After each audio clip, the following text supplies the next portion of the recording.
আসসালামু আলাইকুম। সবাইকে স্বাগত জানাচ্ছি আমার দেশ টপ নিউজে। সঙ্গে আছি আমি মাহবুবুর রহমান ইমন। শুরুতেই সংবাদ শিরোনাম। জঙ্গল সলিমপুরে AK-47 নিয়ে হামলা, র্যাব ক্যাম্পে তাণ্ডব চালিয়েছে 200 থেকে 300 সন্ত্রাসী। আওয়ামী লীগ আমলের IMF চুক্তি বাতিল, নতুন শর্তে $5 বিলিয়ন ঋণ চাইল সরকার। হাম ও উপসর্গে আরও 17 শিশুর মৃত্যু। 100 দিনে $90.66 মিলিয়ন ঋণ শোধ করেছে সরকার, মাহাদি আমিন। গাজীপুরে 20 কিলোমিটার যানজট, ঘরমুখ মানুষের ভোগান্তি চরমে। শুনছিলেন সংবাদ শিরোনাম, এবার বিস্তারিত। চট্টগ্রামের সীতাকুণ্ডের জঙ্গল সলিমপুরে গভীর রাতে র্যাব ও পুলিশের যৌথ বাহিনীর ক্যাম্পে হামলায় অংশ নেন 200 থেকে 300 সশস্ত্র ব্যক্তি। এ সময় এক্সকাভেটর তথা খনন যন্ত্র দিয়ে নির্মাণাধীন নতুন একটি স্থায়ী ক্যাম্প গুড়িয়ে দেওয়া হয়। পাশাপাশি আইন শৃঙ্খলা রক্ষাকারী বাহিনীর যাতায়াত ঠেকাতে রাস্তার কয়েকটি অংশ কেটে দেওয়া হয়। র্যাব জানিয়েছে হামলায় AK-47 মতো আগ্নেয়াস্ত্র ব্যবহার করা হয়েছে। ঘটনার পর পরিস্থিতি নিয়ন্ত্রণে ওই এলাকায় র্যাব, পুলিশ ও বিজিবির সমন্বয়ে যৌথ অভিযান চলছে। ইতোমধ্যে বেশ কয়েকজনকে গ্রেপ্তার করেছে যৌথ বাহিনী। রোববার দিবাগত রাত 1 থেকে 2টার দিকে জঙ্গল সলিমপুরের আলীনগর এলাকায় এ ঘটনা ঘটে। পরিস্থিতি নিয়ন্ত্রণে চট্টগ্রাম জেলা পুলিশের police super SP Masud Alam ও র্যাব 7-এর অধিনায়ক লেফটেন্যান্ট কর্নেল হাফিজুর রহমানের নেতৃত্বে সেখানে অভিযান চালানো হয়। এখন পরিস্থিতি পুলিশ ও র্যাবের নিয়ন্ত্রণে রয়েছে। র্যাব জানায় আগামী 31শে মে জঙ্গল সলিমপুর পরিদর্শনে আসার কথা রয়েছে স্বরাষ্ট্রমন্ত্রীর। যে ক্যাম্পটি সন্ত্রাসীরা গুড়িয়ে দিয়েছে সেটি তারই উদ্বোধন করার কথা ছিল। র্যাব 7-এর অধিনায়ক লেফটেন্যান্ট কর্নেল হাফিজুর রহমান বলেন, যাদের অভিযান চালিয়ে এখান থেকে তাড়ানো হয়েছিল সেই সন্ত্রাসী ইয়াসিন গ্রুপের 200 থেকে 300 জন লোক সংঘবদ্ধ হয়ে হামলা চালায়। তাদের হাতে রামদা, দেশীয় অস্ত্র এবং AK-47 মতো আগ্নেয়াস্ত্র ছিল। তিনি জানান, হামলাকারীরা এক্সকাভেটর দিয়ে আলীনগর স্কুলে থাকা যৌথ বাহিনীর ক্যাম্পের পেছনের দেয়াল ভেঙে দেয়। ওই স্কুলের শেষ প্রান্তে যৌথ বাহিনীর নতুন একটি অস্থায়ী ক্যাম্প তৈরি হচ্ছিল। এর মধ্যে 90% কাজ শেষ হয়েছিল। এক্সকাভেটর দিয়ে সেটি প্রায় পুরোটাই গুড়িয়ে দেওয়া হয়েছে। র্যাবের এই কর্মকর্তা বলেন, সন্ত্রাসীরা ফায়ার করে আমাদের লোকজনকে ব্যস্ত রাখে এবং সেই সুযোগে ভাঙচুর চালায়।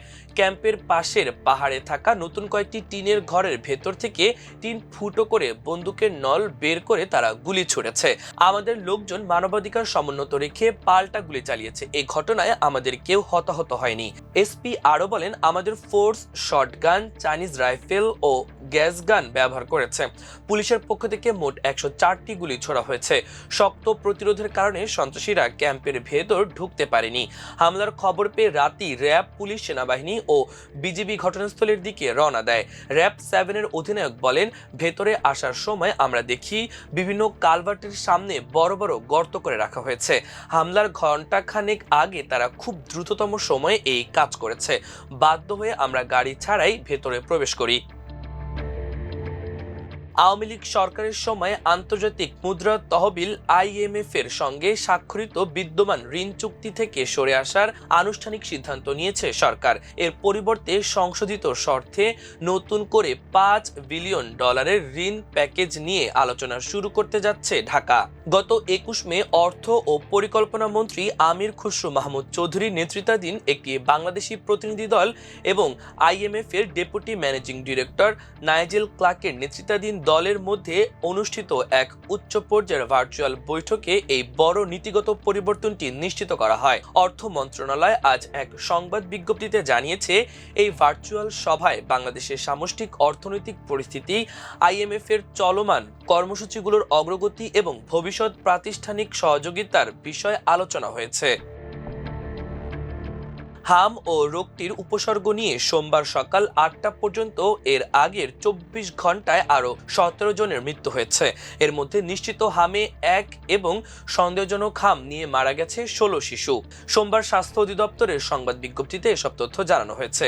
এতে বলা হয়, এর 24 ঘন্টায় নতুন করে 97 জনের শরীরে হাম শনাক্ত হয়েছে।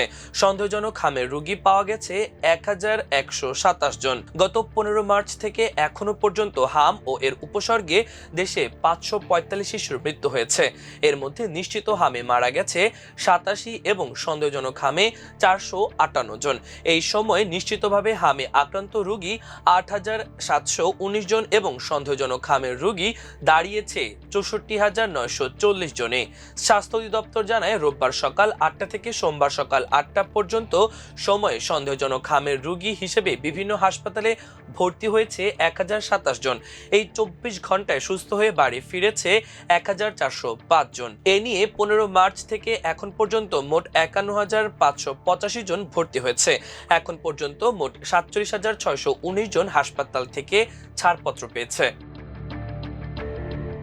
বর্তমান বিএনপি সরকার ক্ষমতা আসার পর তাদের প্রথম 100 দিনে 90.66 মিলিয়ন ডলারের বৈদেশিক ঋণ পরিশোধ করা হয়েছে বলে জানিয়েছেন প্রধানমন্ত্রীর উপদেষ্টা ও কার্যালয়ের মুখপাত্র ডক্টর মাহদি আমিন।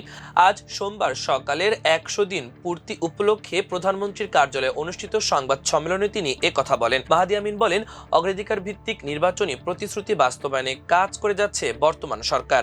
তিনি বলেন, বর্তমান সরকার গণমাধ্যম ও মত প্রকাশের স্বাধীনতা নিশ্চিতে দৃঢ় প্রতিজ্ঞ, কিন্তু এর সুযোগে একটি গোষ্ঠী সরকারের বিরুদ্ধে নানাভাবে গুজব ও অপপ্রচার করছে। প্রধানমন্ত্রী সহ সরকারের অন্যান্য গুরুত্বপূর্ণ ব্যক্তির বিরুদ্ধে নানাভাবে বিভ্রান্তিকর তথ্য ছড়াচ্ছে, যা গণ আকাঙ্ক্ষার সঙ্গে সাংঘর্ষিক। এছাড়া টেকনাফ থেকে তেতুলিয়া পর্যন্ত ইকোনমিক করিডোর করতে কাজ চলমান রয়েছে বলেও জানিয়েছেন তিনি। ঈদুল আজহা উপলক্ষে ঢাকা শহর ফাঁকা হয়ে যাচ্ছে, তার উপর বৃষ্টি। এদিকে গাজীপুরের 2 মহাসড়কে ঘরমুখো যাত্রীদের ঢল নেমেছে। গাজীপুর জেলার শিল্প কারখানাগুলো ছুটি হয়েছে। ছুটি পেয়েই শহরের কর্মজীবীরা নারীর টানে ছুটছেন গ্রামে। ফলে আজ সোমবার বিকেল থেকে ঢাকা টাঙ্গাইল মহাসড়কের চন্দ্রাত্রী মোড় এলাকায় 20 কিলোমিটার যানজট সৃষ্টি হয়েছে।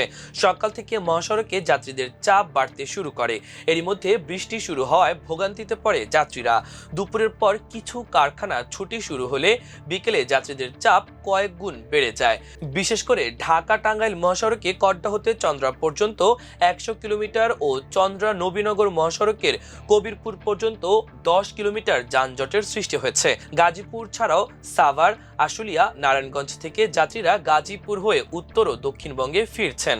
ঢাকা ময়মনসিংহ মহাসড়কের টঙ্গী, বোর্ডবাজার, বগুড়া, চৌরাস্তা, রাজেন্দ্রপুর ও মাওয়া এলাকায় যাত্রীদের চাপ সবচেয়ে বেশি। এদিকে ঢাকা টাঙ্গাইল মহাসড়কের কোনাবাড়ি, শফিপুর, পল্লী বিদ্যুৎ, চন্দ্রা, খাড়াজোড়া এলাকায় যাত্রীদের চাপ বেশি। অতিরিক্ত যাত্রীদের চাপে বিকেল 4:30টার দিকে এই যানজটের সৃষ্টি হয়। প্রিয় দর্শক, আমাদের আজকের টপ নিউজের আয়োজন এ পর্যন্তই। সবাই ভালো থাকুন, সুস্থ থাকুন, আমার দেশের সঙ্গেই থাকুন। আল্লাহ হাফেজ।